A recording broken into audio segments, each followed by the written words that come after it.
مرګ په سود ناول قدرمنو اورېدونکو سلامونه احترامات مې ومنئ. مرګ په سود ناول اوومې برخې ته مو زه عباسین صدیقي هرکلی کوم. هیله لرم چې تر پایه راسره واورئ. زما تادي وه چې وزیر تیمور راوپېژني. شیرین ماما د تیمور کیسه دې پرېښوده. هغه زاړه بالښت ته ورتکیه شو. تیمور خپل نوم نه دی، اصلي نوم یې باطن دی، خو وروسته په تیمور مشهور شو.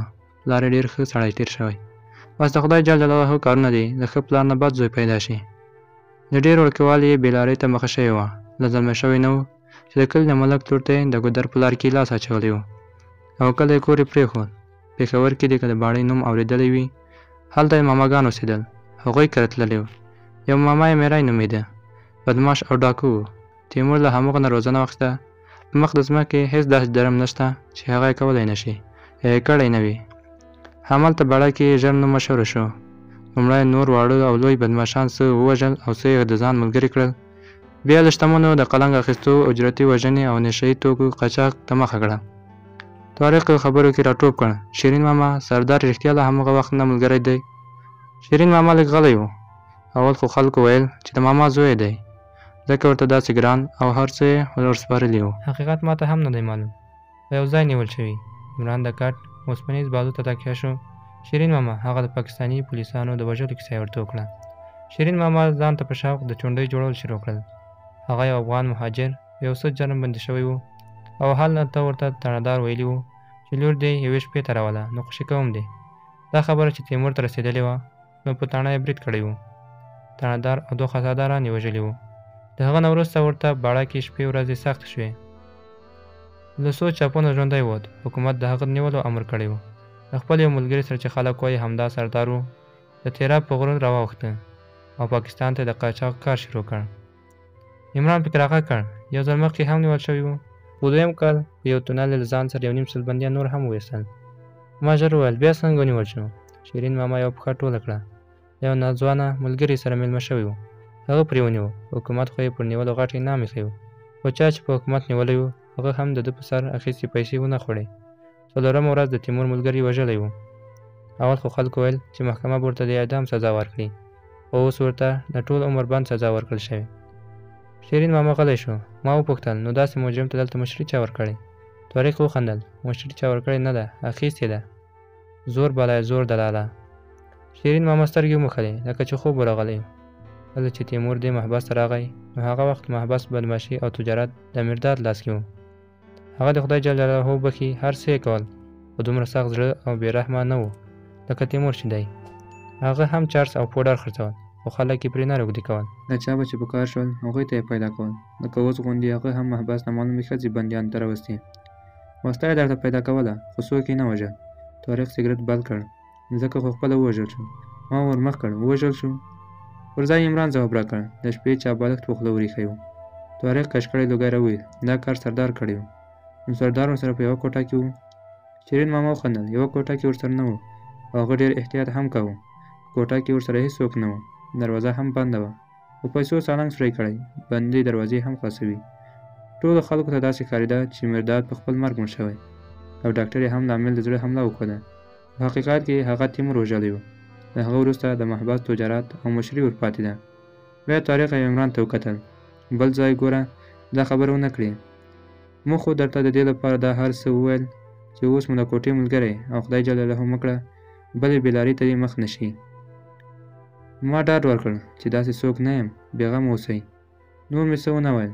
ټول په خپلو ځایونو پرېوتل او هر یوه د خپل فکر نړۍ کې ورک شو. داسې راته ښکاره شوه چې چا پسې راغلی یم، هغه لکه چې همدا تیمور دی. دوشنبه د پیوازان د راتګ ورځ وه. اونۍ کې یوازې یوه ورځ خلک د بندیانو لیدو ته راتلل. شیرین ماما د سهار له لمانځه وروسته د بریتو په جوړولو خواري وکړه. بیا یې ویښته ږمنځ کړل. پوه شوم چې څوک یې لیدو ته راځي. عمران هم پر ځان ګوتې وهلې. د هغوی له وتو ښه شېبه وروسته زه هم راووتم. انګړ کې ځای ځای سیوري جوړ شوي وو. خلک شېبه په شېبه رازیاتېدل. څه شېبه له شیرین ماما سره ناست وم. هغه له څو نورو بندیانو سره معرفي کړم. بیا یې زوی او اوښی راغلل چې له هغوی سره په خبرو شو. زه یو وخت په ځمکه د خوار بازار سایل ته ورغلم چې د بندیانو په لاس جوړ شوي شیان پکې خرڅېدل. تسبیح، غړکۍ، لاسبندونه، موټرکې او قلمونه پکې خرڅېدل. د بندیانو په لاس د جوړ شوي شیانو له سیل نه وروسته مې زړه تنګ شو. بېرته کوټې ته روان شوم. د دهلیز دروازه کې مخ ته یو کس ودرېد. چېرته د خیره؟ هغه پیوازان ته درېدلی و چې دننه لاړ نه شي. ما ورته وویل چې زه بندي یم. د کوټې د نمبر له پوښتنې وروسته یې د کوټې د ملګرو نومونه هم رانه وپوښتل او بیا یې اجازه راکړه. دهلیز نیمایي ته رسېدلی نه وم چې د 240مې کوټې نه یو وچکی سړی راووت او د بهر وتلو پر ځای د دهلیز کې مخته روان شو. یو لاس کې توره کڅوړې ټال خوړ.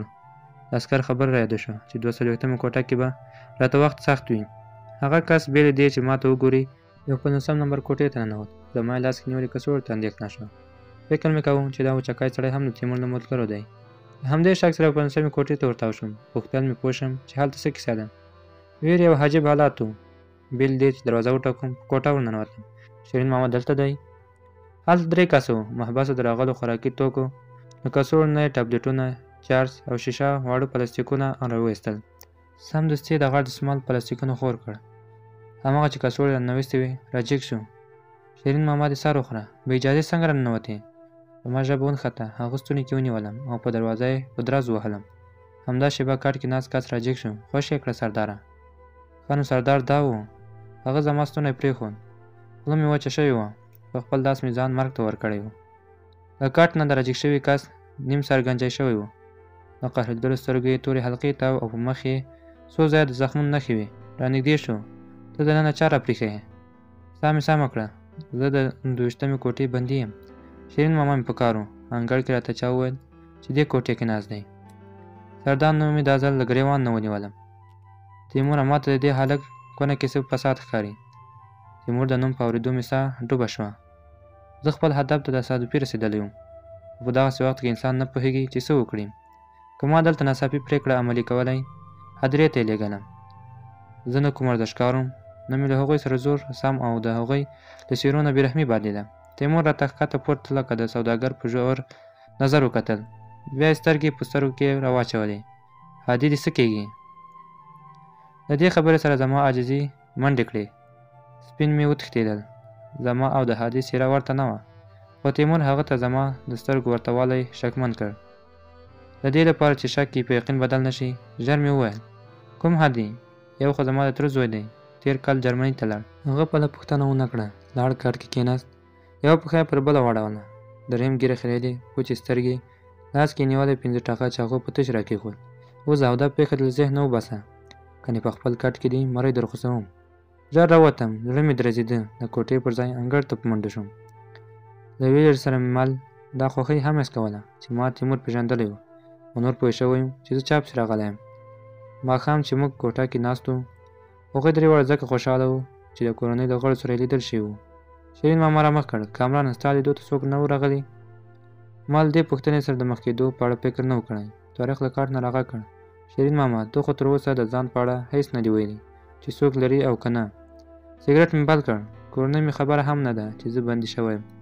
همدې ته زړه خورم چې هغوی به راته څومره اندېښمن وي او چېرته به مې لټوي. طارق اوږده ساه واخیسته. زه هم چې بندي شوی وم کورنۍ مې نه وه خبره. زنګ ووهه او خبره یې کړه.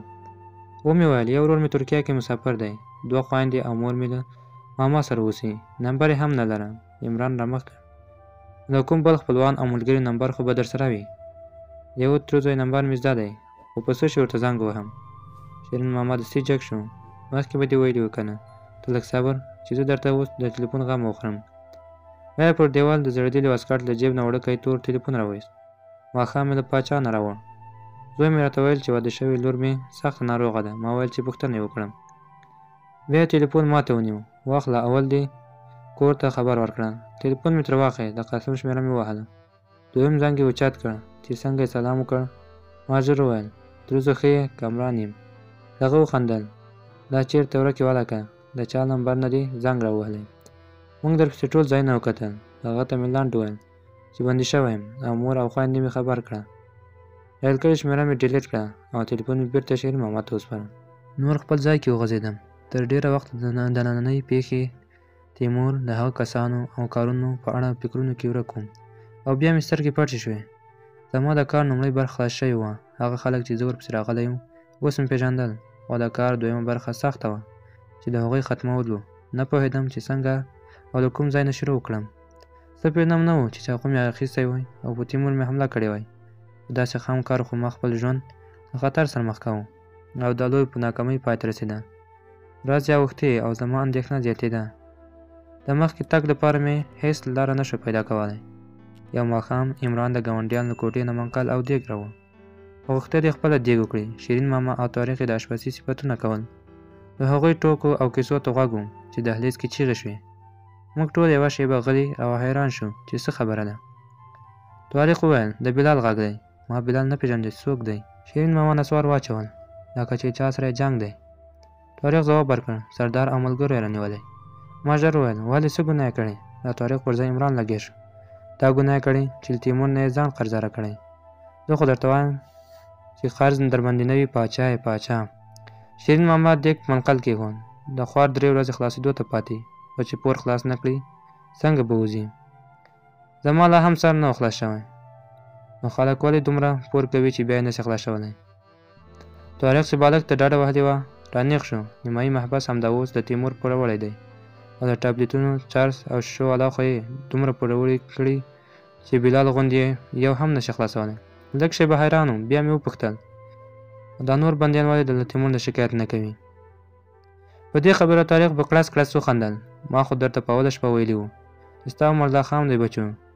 د پیسو زور دې نه دی لیدلی. شکایت چا ته کوي؟ د تیمور په ګټه عسکرو ته هم برخه رسي او محبس مدیر ته هم.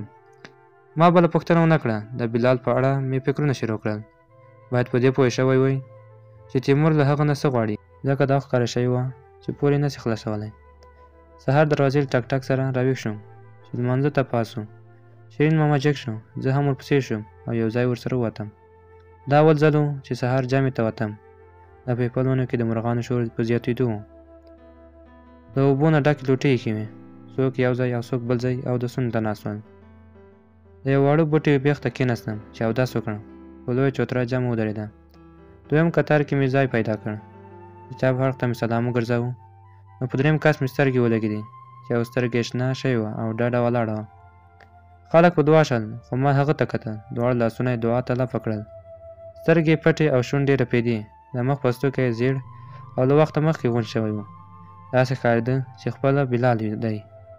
زما او د بلال ترمنځ ناست کسان د دعا له ختمېدو مخکې جګ شول. زه په کراره ولاړ شوم. لا هم په دعا و. دعا یې ښکارېده چې لویه ستونزه کې بند دی. غوږ ته مې سر ورنږدې کړ. دعا دې قبوله شوه. په حیرانۍ ډنډ سترګې راته ونیولې. بیا جګ شو. ملا سره څنګ ته په لرګینه تخته قرآن شریفونه ایښي وو. یو یې راواخیست او بېرته خپل ځای ته راغی. کرار یې وویل ته څوک یې؟ زه خدای جل جلاله ستا مرستې ته رالېږلی یم. د موږ نه مخکې کس شاته راوکتل. زه هم جګ شوم. یو قرآن شریف مې راواخیست او بیا ورسره څنګ ته کېناستم. سر مې داسې ښورولو چې کن تلاوت کوم. که ته ماته یوه خبره وکړې نو زه در سره مرسته کوم. هغه سترګې راکږې کړې. د څه شي خبره؟ د دې لپاره چې د چا شک نه شي د تلاوت غږ مې جګ کړ. بیا مې ورته په ټیټ غږ وویل تیمور له تا نه د پور بدله کې څه غواړي؟ غلی و. زه یې ځواب ته انتظار وم. سنګل مې وواهه چې ووایه خو بیا هم هېڅ غږ ونه کړ. داسې راته ښکاره شوه چې کس مې غلط کړی. سمه ده مه وایه. ما غوښتل چې مرسته در سره وکړم خو ستا مرسته نه ده په کار. زما بې پروایۍ ښودلو یې کار وکړ. زړغونی شو. تیمور وایي یا پور خلاص کړه او یا زما خبره ومنه کنې وژنم دې. د څه شي خبره؟